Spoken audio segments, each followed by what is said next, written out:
خطبہ نمبر 177 آپ علیہ السلام کا ارشاد گرامی صفین کے بعد حکمین کے بارے میں۔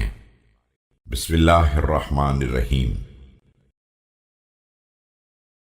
تمہاری جماعت ہی نے 2 آدمیوں کے انتخاب پر اتفاق کر لیا تھا۔ میں نے تو ان دونوں سے شرط کر لی تھی کہ قرآن کی حدوں پر توقف کریں گے اور اس سے تجاوز نہیں کریں گے۔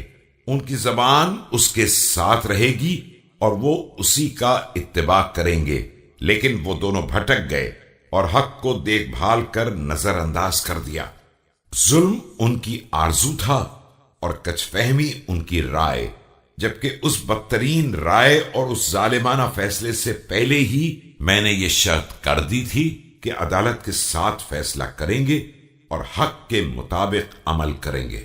لہذا اب میرے پاس اپنے حق میں حجت و دلیل موجود ہے کہ ان لوگوں نے راہ حق سے اختلاف کیا ہے اور طے شدہ قرارداد کے خلاف الٹا حکم کیا ہے۔